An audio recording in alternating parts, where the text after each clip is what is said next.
Hey everybody, welcome to Bura. In this episode, we're going to be talking about Coinbase's decision to not have a headquarters. Alright, welcome back. Before I start this video, I want to make sure that you like and subscribe. And the number one reason you subscribe to this channel is to get some amazing news to help you be as successful as possible. Alright, so let's take a look at some incredibly important news. If you don't know, Coinbase is a place where you can go and buy and hold cryptocurrencies, and it recently IPO'd. Now the IPO didn't go as well as most people think, but I think Coinbase is not only a buy, but it is an absolutely amazing company. And one of the reasons I think that is because they are not having a headquarters in San Francisco. They're actually closing it down. And this is something that's really important. So if you don't already know, rent in San Francisco is incredibly expensive. And the reason why it's expensive is before the pandemic, most of the tech companies would set up their offices there. So these tech companies would get a ton of VC capital to drive rents up. And therefore, if you wanted to be any kind of technology company, you had to go to San Francisco because that's where all the talent was.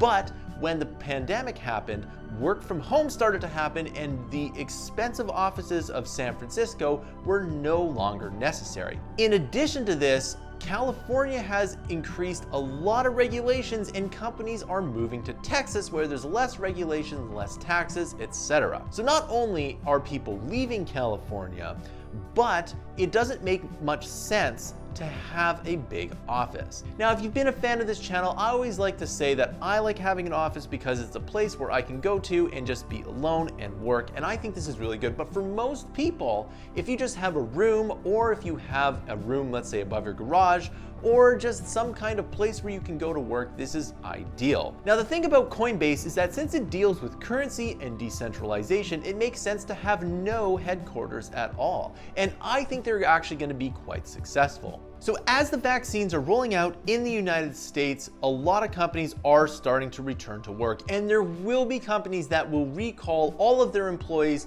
the second this pandemic is over. Now, I don't think that's a necessarily good idea, but some companies will do it, and what will probably happen is these employees will get a message on Sunday night saying, you gotta be in the office at 9 o'clock. I don't care if you have to drive 3 hours. 9 o'clock, everyone's got to be there or you don't have a job. Now, I don't think these companies are going to retain a lot of employees doing this. And the employees that are going to continue to work from home are ones that have moved maybe out of state or far enough away that they cannot possibly commute into the office. Now, this is something I wouldn't do personally, because if I had a really high-paying job and I moved maybe 2 states over where I couldn't commute, well, I think I might actually lose my job in the event that this pandemic is over, which it will be over at some point in time, even though it's been more than a year. However, I think that in the future, working from home is going to be a huge perk, and I also think that people are going to get paid less for working from home. It shouldn't work that way, because if you take an employee to an office, that employee has a whole bunch of extra costs because of the office space, the computers, etc. If employees can work from home, they have to shoulder those expenses themselves, and maybe they'll get paid more.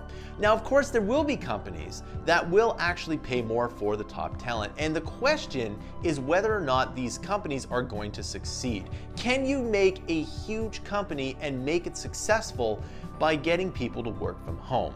Now, I don't think you'll be able to do this. I think there will need to be some kind of headquarters where people will have to get together. But if you do have a company where literally everyone's around the world, you can't really get people to go into the same place. There's also the kind of person that needs to go to the office every day, or else they won't be as productive. So in the future, I do think that some companies will have headquarters. So it's interesting to see that Coinbase is actually getting rid of the headquarters altogether, because that means you can live practically anywhere where there's good internet. If you live in the country with Starlink, perhaps you'll be able to basically work from anywhere. And you'll be able to have an amazing house on an amazing lot and basically work from home. Now, I think this is an amazing idea, and I wish Coinbase all the best of luck, because the more companies that do this, the more people will empty out of the cities, because there's really no reason for everyone to congregate in all of the cities. So I wish Coinbase the best of luck, because we pile into the cities too much. I think that there should be more people to be able to live in the countryside and have a really good high-paying job. I think this is something that's really good for civilization, and the fact that people were piling into places like San Francisco, New York, or London was not necessarily a good idea. Of course, there will always be cities and people will always want to be close to all the nightlife, etc. But that's not for everyone, and I think that the more people that move into maybe smaller cities that are, let's say, between 200,000 and 500,000 people, I think that this is a very good idea. All right, so that concludes this video. I want to know your thoughts. Please post comments down below. Is the idea of Coinbase having no headquarters a good idea? Are you getting called back to the office again? Post your comments down below. And remember that this channel doesn't do what Patreon said. We sell our digital products down below. The more you get for the content that you buy below, the more content we can make, especially the free content on this channel. If you really like this channel, you can subscribe to Mammoth Interactive's huge library of content. We release 20 to 60 hours of fresh new content per month, every single month. Our goal is to get to 10,000 paid subscribers on Mammoth Interactive. We have monthly and yearly options. Thanks for watching, and I'll see you in another video.